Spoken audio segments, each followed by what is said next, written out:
Hi, I am Miss Lisa. Welcome to Mata Music Centre. അപ്പോൾ ഇന്ന് നമ്മൾ എടുക്കുന്നത് പാട്ട് സി മേജർ സ്കെയിൽ. പല പ്രാവശ്യം സി മേജർ സ്കെയിൽ കാണിച്ചിട്ടുണ്ടെങ്കിലും അതിനകത്തൊക്കെ മറ്റ് പല രാഗങ്ങളാണ് എടുത്തല്ലേ. ഇന്ന് നമ്മൾ എടുക്കുന്നത് ശരിക്കും ശങ്കരാഭരണം രാഗം തന്നെ. അപ്പോൾ ശങ്കരാഭരണം രാഗത്തിൽ നമുക്ക് ഒരു പഴയ പാട്ടെടുക്കാം. 1000 കണ്ണുമായി കാത്തിരുന്നു നിന്നെ. ആ പാട്ട് എങ്ങനെയാണെന്ന് നോക്കാം. അതേസമയം ബോർഡിൽ നമുക്ക് എ മേജർ എ കോഡ്സ്, നമ്മുടെ 48 കോഡ്സ് ഉണ്ടെന്ന്, അതിൽ നമുക്ക് കോഡ്സും പഠിക്കാം. ഇന്ന് നമ്മൾ എടുക്കുന്നത് സി മേജർ സ്കെയിലാണ് ഈ പാട്ടിരിക്കുന്നത്. അപ്പോൾ സി മേജർ സ്കെയിൽ ഞാൻ എപ്പോഴും നിങ്ങളെ കാണിച്ചു കൊടുത്തിട്ടുള്ളതാണ്. വീണ്ടും വീണ്ടും ആവർത്തിച്ച് പറയുന്ന ആരെങ്കിലും ഇത് ആദ്യമായിട്ട് കാണുവാണെങ്കിൽ അവർക്ക് സ്കെയിൽ അറിയാൻ പാടില്ലാത്തവരാണെങ്കിൽ മാത്രം അവർക്ക് വേണ്ടിയിട്ട് ഞാൻ കാണിക്കുക. C, D, E, F, G, A, B, C. ഇതാണ്. ഇത് എല്ലാവരും ഞാൻ കാണിച്ചിട്ടുണ്ട് ഇതിനു മുമ്പ് അല്ലേ. അപ്പോൾ മിസ് പറഞ്ഞിട്ടുണ്ട് സി ടു സി വന്നാൽ എല്ലാം വെളുത്ത നോട്ടാണെങ്കിൽ ശങ്കരാഭരണം രാഗമാണെന്ന് പഠിപ്പിച്ചായിരുന്നു അല്ലേ. പക്ഷെ നമ്മൾ ബിലഹരി അതുപോലെ നമ്മൾ വന്ന് ശുദ്ധസാവേരിയൊക്കെ എടുത്തായിരുന്നു. അതെല്ലാം വൈറ്റ് നോട്ടായിരുന്നു. പക്ഷേ അത് ശങ്കരാഭരണം രാഗം ആയിരുന്നില്ല. ഇന്ന് നമ്മൾ എടുക്കുന്ന പാട്ട് ശങ്കരാഭരണം രാഗത്തിൽ തന്നെയാണ് കേട്ടോ. അപ്പം നമ്മൾ സ്വരസ്ഥാനം കാണിച്ചു തരാം. ശങ്കരാഭരണത്തിൻ്റെ ഷഡ്ജം, ശ്രുതി ഋഷഭം, ആന്തരഗാന്ധാരം, ശുദ്ധ മധ്യമം, പഞ്ചമ, ശ്രുതി ദൈവതം, കാകളി നിഷാദം, ഷഡ്ജം.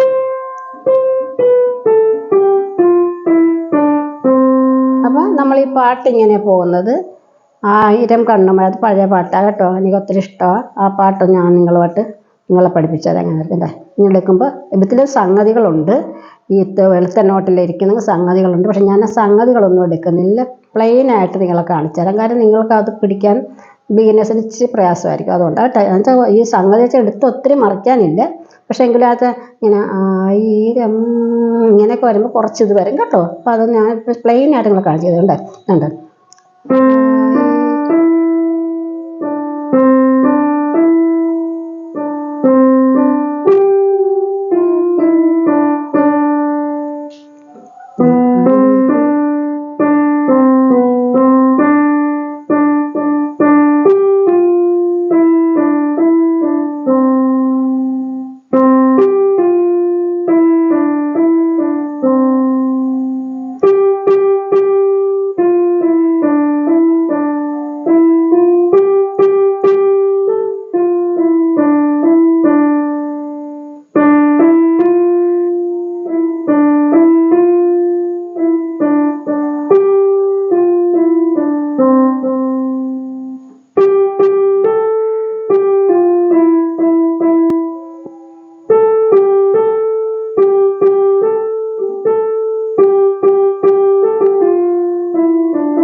നിങ്ങളെങ്ങനെ എടുക്കേണ്ടതെന്ന് പറഞ്ഞാൽ ഇത് കണ്ടോ, ഈ 7 സ്വരത്തിൽ തന്നെ ഈ പാട്ട് വന്നിട്ടുണ്ട്. ഒരു നോട്ട് അങ്ങോട്ടും ഇങ്ങോട്ടും മാറിയിട്ടില്ല.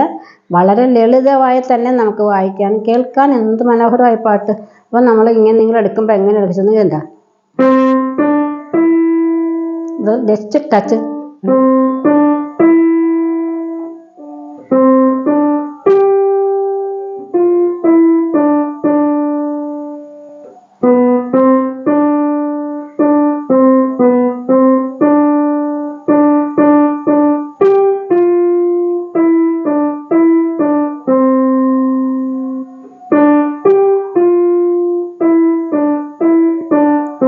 ഇങ്ങനെയാണ് ഇതിൻ്റെ ഇതായിട്ട് പോകുന്നത്. അപ്പോൾ ഇതിനകത്ത് തന്നെ ഉണ്ട് ഈ പാട്ട്. അപ്പം നമുക്ക് ഇത് പാട്ട് നിങ്ങൾ പ്രാക്ടീസ് ചെയ്യുക.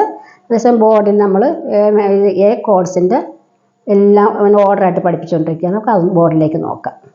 അപ്പോൾ കോഡ്സ് നമ്മൾ മറ്റേ കോഡ്സ് പഠിപ്പിച്ചായിരുന്നു. അതിൻ്റെ ഇതിന് മുൻപുള്ള കോഴ്സുകൾ പഠിപ്പിച്ചായിരുന്നു. അപ്പോൾ നമ്മുടെ കോഴ്സിൻ്റെ ഡിക്ഷണറി ഓർഡറായിട്ട് ഇങ്ങനെ പഠിച്ചു പോവുക കേട്ടോ. ഇത് കണ്ടോ, ഇത് A7. അപ്പോൾ A7 എന്താ? എ മേജർ കോഡ് നിങ്ങൾക്കറിയാം അല്ലേ? മിസ് പഠിപ്പിച്ചായിരുന്നു. ഇതെന്താ? എ, സി ഷാർപ്പ്, ഇ അല്ലേ? അപ്പോൾ ഈ 7 വന്നപ്പോൾ എന്താ സംഭവിച്ചത്? ഇവിടെ ഒരു നോട്ട് അഡീഷനിൽ വന്ന് ചേർന്നു, അത് ജി ആണ്. കണ്ടോ? അപ്പോൾ ജി ഇവിടെ ഷാർപ്പല്ല, ജി ഇങ്ങനെ സാധാരണ ജി തന്നെ കേട്ടോ, വൈറ്റ് നോട്ട്. പക്ഷേ ഇത് കണ്ടോ, എഴുതിയിട്ടുണ്ട് മിസ്. ഫിംഗർ നമ്പർ കണ്ടല്ലോ മക്കളെ, 1 2 4 5 അങ്ങനെ വേണം പിടിക്കാൻ. ഇവിടെ എന്താ സംഭവിച്ചത്? ഇവിടെ A7 3 നോട്ട് വെർഷനായത്. അപ്പോൾ ഇവിടെ നമുക്ക് ഇവിടുത്തെ A7 തന്നെയാണ്, A7 ആണെങ്കിലും പക്ഷേ എന്ത് സംഭവിച്ചു? ഇവിടെ 3 നോട്ട് വെർഷൻ വന്നപ്പോൾ നമുക്കിവിടെ ഒരു ഇ ഉണ്ടായിരുന്നത് മിസ്സായി. കണ്ടല്ലോ, ഇവിടെ ഇയെ കാണാനില്ല കേട്ടോ. അപ്പോൾ നമ്മളത് പ്രത്യേകം ശ്രദ്ധിക്കുക. ഈ രാഗം പഠിക്കുന്ന പോലെ തന്നെയാണ് നമ്മൾ കോഡ്സ് പഠിക്കുന്നതും വളരെ കെയർഫുള്ളായിട്ട് സൂക്ഷിച്ച് പഠിക്കണം. കണ്ടല്ലോ, ഇവിടെ സംഭവം ഇല്ല, ഇ ഇല്ല. A7 മേജർ, എ മേജർ 7 കണ്ടോ? ഇപ്പം എന്താ ഇവിടെ വന്നേ? ഇവിടെ വന്ന് ഇതുപോലെ 4 നോട്ടുണ്ട്. പക്ഷേ ഈ വെളുത്ത നോട്ട് പെട്ടെന്ന് അങ്ങ് കറുത്ത നോട്ടായിട്ട് മാറി. കണ്ടോ? ജി വന്ന് ഷാർപ്പായിട്ട് പിടിക്കണം.